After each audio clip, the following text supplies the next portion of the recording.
आज की वीडियो में आप एक ऐसी ट्रेडिंग स्ट्रैटेजी सीखोगे जो रिपीटेबल है और पूरी तरह मैकेनिकल है। और सबसे बड़ी बात, इसमें ना तो डेली बायस चाहिए, ना ही कोई फैंसी इंडिकेटर्स, और इस स्ट्रैटेजी का हर दिन सेटअप बनता है। इस स्ट्रैटेजी का मेन काम है आपके ट्रेडिंग से गेस वर्क को हटा देना और सिर्फ एक ही काम पर फोकस करना, हर दिन सेम सेटअप को एग्जीक्यूट करना। तो ये स्ट्रैटेजी है क्या? इस स्ट्रैटेजी को हम 3 सिंपल स्टेप्स में डिवाइड कर सकते हैं। सबसे पहले हम देखेंगे फर्स्ट कैंडल और क्यों ये कैंडल इतनी इंपॉर्टेंट होती है ट्रेडिंग के लिए। फिर हम डिस्कस करेंगे कौन कौन से टाइम फ्रेम्स यूज कर सकते हैं स्ट्रैटेजी में, जैसे 1 मिनट, 5 मिनट या 15 मिनट। इसके बाद हम देखेंगे अलग अलग एंट्री मॉडल्स जैसे ब्रेकआउट, ब्रेक एंड रीटेस्ट या रिवर्सल सेटअप। साथ ही हम कुछ कॉन्फ्लुएंसेस को भी देखेंगे जिससे ये स्ट्रैटेजी और ज्यादा हाई प्रोबेबिलिटी बन जाती है। उसके बाद हम डिस्कस करेंगे एंट्रीज, स्टॉप लॉस और टारगेट्स। और फाइनली मैं आपको कुछ एग्जांपल्स दिखाऊंगा जिससे आप ये स्ट्रैटेजी रियल टाइम में कैसे एग्जीक्यूट कर सकते हो। ये स्ट्रैटेजी पूरी तरह ट्रेडिंग रेंजेस पर बेस्ड है। जैसे कि आप यहां देख सकते हो, मैंने चार्ट पर टॉप और बॉटम मार्क किया है, जिसे हम रेंज हाई और रेंज लो मानते हैं, और ये हमारे एक्सटर्नल लेवल्स होंगे। इस केस में हमारे पास एक बहुत बड़ा रेंज है, और जब रेंज बहुत बड़ा होता है तब ट्रेड करना थोड़ा चैलेंजिंग हो सकता है। तो अब फोकस कहाँ रखना है? हमें फोकस करना है फर्स्ट कैंडल पर, मतलब न्यू मार्केट सेशन की पहली कैंडल पर। तो उस बड़े रेंज को भूल जाइए और सिर्फ उस फर्स्ट कैंडल का हाई और लो आइडेंटिफाई कीजिए। इस केस में हमारे पास है ओपनिंग कैंडल हाई और ओपनिंग कैंडल लो, और यही कहलाता है हमारा ओपनिंग रेंज। ये बहुत इंपॉर्टेंट है क्योंकि न्यू सेशन की ओपनिंग रेंज में सबसे ज्यादा लिक्विडिटी होती है, और यही वो एरियाज होते हैं जहां हम पोटेंशियल ट्रेडिंग अपॉर्चुनिटीज ढूंढेंगे।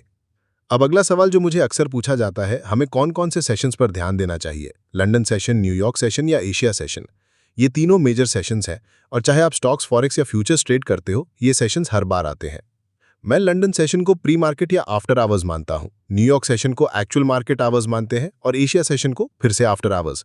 मेरा मेन फोकस होता है न्यूयॉर्क सेशन पर।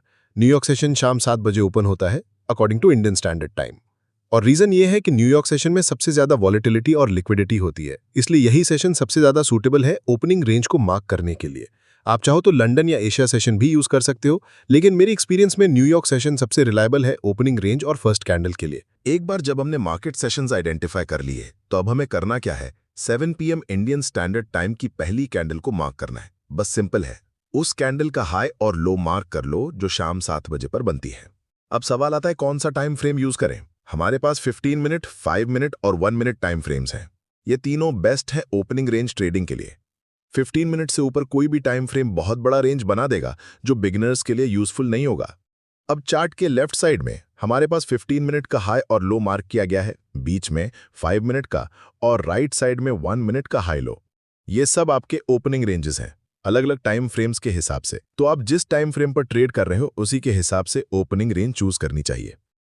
बिगिनर्स के लिए बेस्ट ऑप्शन होता है 15 मिनट ओपनिंग रेंज, क्योंकि इसमें सबसे ज्यादा लिक्विडिटी होती है, और इसमें आप हर टाइम फ्रेम को कंबाइन कर सकते हो, जिससे हाई प्रोबेबिलिटी ट्रेड्स मिलते हैं। तो स्टेप नंबर 1, आपको करना है 15 मिनट टाइम फ्रेम की पहली कैंडल का हाई और लो मार्क करना जब न्यूयॉर्क सेशन ओपन होता है। जैसा कि यहां दिख रहा है, यह है आपका 15 मिनट का ओपनिंग रेंज हाई और लो। स्टेप नंबर 2, अब हमें वेट करना है एक 5 मिनट कैंडल क्लोज का, जो या तो 15 मिनट रेंज के ऊपर हो या नीचे। जैसा कि यहां चार्ट पर दिख रहा है, हम 5 मिनट टाइम फ्रेम पर हैं और कैंडल ने 15 मिनट रेंज हाई के ऊपर क्लोज कर लिया है।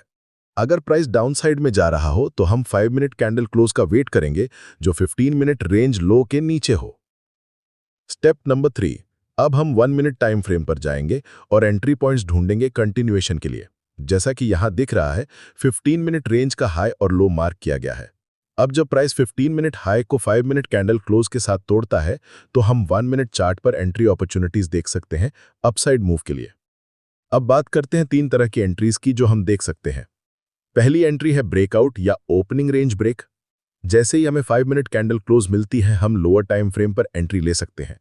एक स्ट्रॉन्ग कैंडल क्लोज के बाद लॉन्ग पोजीशन लेना, स्टॉप लॉस नीचे रखना और मूव के कंटिन्यूएशन का इंतजार करना, यही है पहला तरीका। दूसरी एंट्री है रीटेस्ट एंट्री, यानी हम ओपनिंग रेंज ब्रेक के बाद वेट करते हैं एक पुल बैक का, और जब प्राइस दोबारा उस लेवल को टेस्ट करता है वहीं से हम एंट्री लेते हैं। ये मेरा पर्सनल फेवरेट है और मैं कंसिस्टेंटली इसी मॉडल को यूज करता हूं। तीसरी एंट्री मॉडल है रिवर्सल सेटअप। यह तब काम आता है जब ओपनिंग रेंज फेल हो जाती है और प्राइस वापस नीचे चला जाता है, फिर हम रीटेस्ट के बाद डाउनसाइड पुश के लिए ट्रेड कर सकते हैं। अगर आप रिवर्सल ट्रेडिंग पर पूरा डेडिकेटेड वीडियो चाहते हैं तो कमेंट्स में जरूर बताएं, हम उस पर भी वीडियो बनाएंगे। तो अब तक हमने डिस्कस किया 3 एंट्री मॉडल्स और 3 स्टेप्स जो आपको फॉलो करने हैं ओपनिंग रेंज ट्रेडिंग के लिए। अब चलो कुछ रियल चार्ट एग्जाम्पल्स देखते हैं ताकि आपको क्लियर हो जाए कि ये स्ट्रैटेजी रियल टाइम में कैसे दिखती है और कैसे आप इसको यूज करके सही एंट्री ले सकते हैं और अपने ट्रेड्स को मैनेज कर सकते हैं। Let's get into it. तो जैसा कि आप यहाँ देख सकते हो, हम आज के पहले एग्जाम्पल पर है। अब मैं क्या कर रहा हूँ, मैं पहली 15 मिनट कैंडल का हाई और लो मार्क करूंगा। अभी फिलहाल हम थोड़ा बुलिश है क्योंकि हम पिछले दिन के हाई से ऊपर आ गए हैं। ये लेवल मार्क कर लेते हैं और अब हम लोअर टाइम फ्रेम्स पर जाते हैं। अब हमें जो करना है वो है 5 मिनट कैंडल का क्लोज देखना चाहिए, या तो 15 मिनट ओपनिंग रेंज के ऊपर या फिर उसके नीचे। चलो टेप प्ले करते हैं। जैसा कि आप देख सकते हो, अब हम 5 मिनट टाइम फ्रेम पर अपने 15 मिनट रेंज के ऊपर ब्रेक कर चुके हैं। अब हम 1 मिनट चार्ट पर चलते हैं। तो यहाँ हम अगले एग्जाम्पल के 1 मिनट चार्ट पर हैं। अभी अभी हमने 15 मिनट रेंज का हाई तोड़ दिया है और पीछे एक बुलिश गैप छोड़ दिया है। जब भी प्राइस एक बुलिश गैप छोड़ता है तो ये एक स्ट्रॉन्ग सिग्नल होता है कि प्राइस अपसाइड की तरफ कंटिन्यू करेगा। इस केस में हमारे पास दो एंट्री मॉडल्स हो सकते हैं, एक ब्रेकआउट और दूसरा रीटेस्ट। इस बार हम ब्रेकआउट के लिए देखते हैं। अब हम क्या करेंगे, जिस कैंडल ने बुलिश गैप बनाया है उसके क्लोज पर लॉन्ग एंट्री करेंगे और स्टॉप लगाएंगे उस दूसरे कैंडल के नीचे जिसने गैप बनाया था।